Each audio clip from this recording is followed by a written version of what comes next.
What's up mga kwentuhan? So, nandito na naman tayo ngayon sa isang episode ng ating video related to fitness and health. Alright? So, ngayon ang pag-uusapan natin, ang pagkukwentuhan natin ay tungkol sa hydroponics. Ano nga ba ang hydroponics? What are the different types of hydroponics? And what are the things that you need for you to be able to set up one kind of system? Okay? So, yan, yan ang hydroponic system. So, yan, nakikita nyo? So, yan mga kwentuhan. So, yan siya, no? So, nakikita nyo, mga lettuce yan. Alright, so pag-usapan natin yan. So, watch out. Intro muna tayo mga kwentuhan.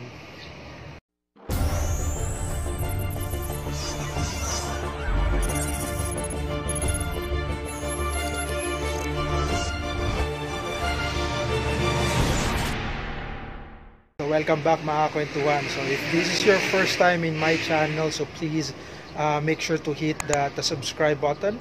Don't forget the bell as well so that you get to be notified for all my videos that I upload weekly related to fitness and health and financial education also. Okay, so usapang hydroponics, type of hydroponics and what are the things that you need to have for you to be able to set up one system. So yan ang pagkukwentuhan natin. So umpisa na natin. Halika na! Ano nga ba ang hydroponics? So let's try to search gamit si Google. So sabi ni Google, according kay Google and Wikipedia, so hydroponics is a type of horticulture and a subset of hydroculture, which is a method of growing plants without soil by using mineral nutrient solutions in an aqueous solvent. So, medyo nosebleed Okay, so anyway, simply put, si hydroponics ay just simply lang for the plants o yung mga halaman natin para tumubo ang gamit lang is water with nutrient solution.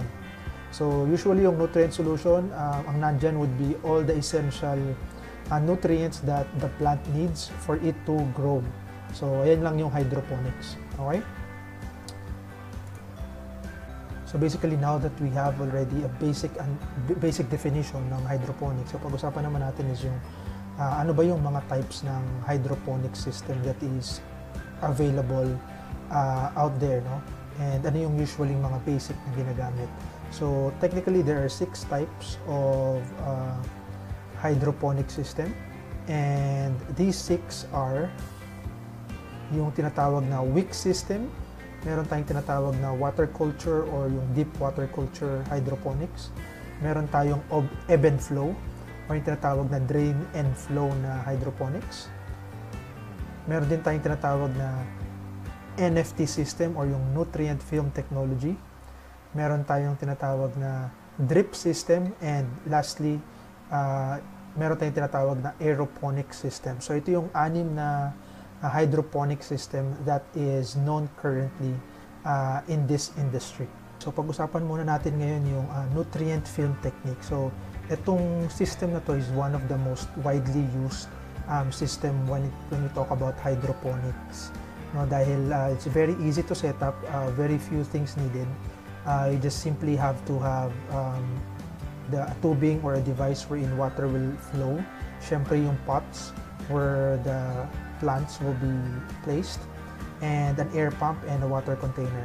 So yun siya. So yun usually yung pinaka-basic. So makikita nyo sa image, kita nyo ngayon on how it's being set up and why it's one of the most commonly used system regarding hydroponics. Okay? So ang next naman na pwede nating pag-usapan is yung tinatawag na yung water culture or yung deep water culture. If you are going to start yung hydroponic system or kind of planting, I would recommend that you start with this one because hindi siya fancy, walang masyadong kailangang equipment. Ang kailangan nyo lang simply put is one container where you will put the solution, yung mga pots where you're going to put the plants, and then a nutrient solution.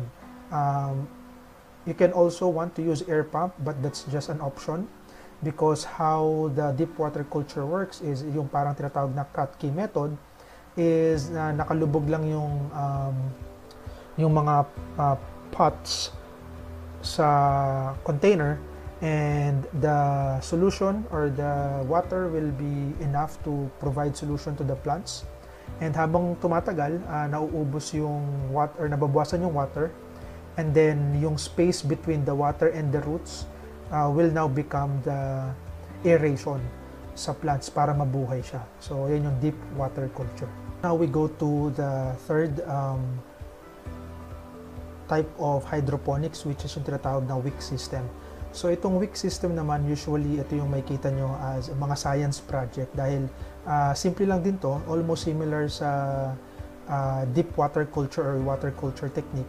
The only difference is that yung mga pots or yung pots, yun nga, yung mga pots where the plants are situated, hindi siya hanging kagaya nung sa deep water culture or Kratky method.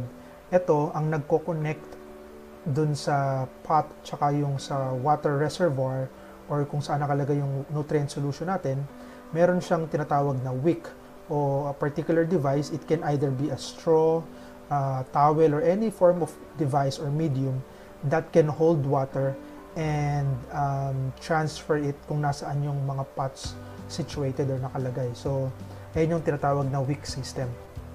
Alright, so we go next to our fourth system, which is what we call ebb and flow or yung drain and flow system. So, on how this is set up, separate yung growing medium or yung device where the pots are situated.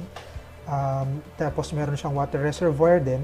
Ang setup naman ito on how it works is that yung growing medium or box or devices kung saan nakalagay yung mga halaman, basically from the term itself, pupunuin ng water yon until ma-reach niya yung desired level na puno siya ng tubig, and once it reaches that desired level, automatic i-drain niya yung water because of that system in place wherein meron siyang device that will show if na-reach na yung desired level ng na water.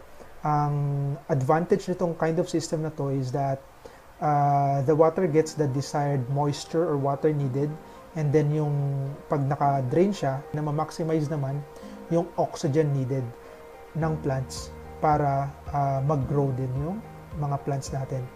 So, itong system na to together with NFT and yung deep water culture system, they are widely used sa mga plants that are very small or few roots, yung does not require too much water. Alright, so our next system is what we call the drip system. So usually itong system na to is being used naman sa mga plants that requires a lot of water dahil or malalaki yung mga roots. So usually mga fruit-bearing plants, yan, dito ginagamit yung system ng hydroponics na to. So every plant will have its own container,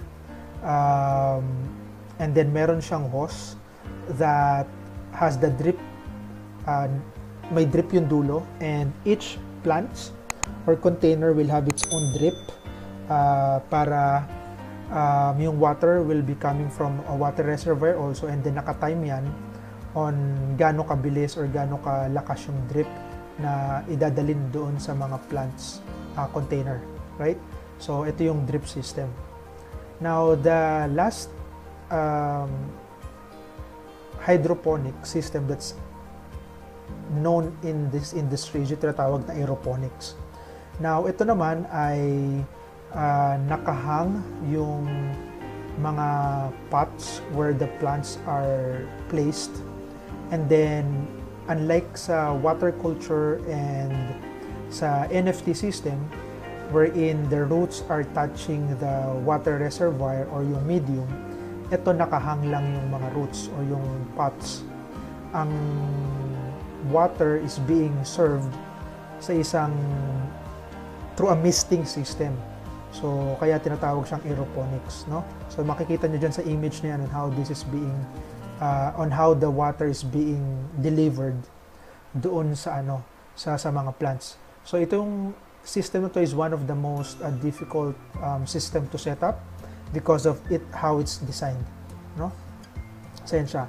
Tapos usually kaya medyo very few lang ang gumagawa nitong system to is because yung mga nozzles on where the water is being sent out to, usually mabilis siyang nabablock or nakaklag ng mga small particles that are available dun sa water solution. So kaya very few lang yung gumagamit itong kind of system na to. Alright mga kwentuhan, so that's it for that video. I hope you learned something from that and that's what you're looking for.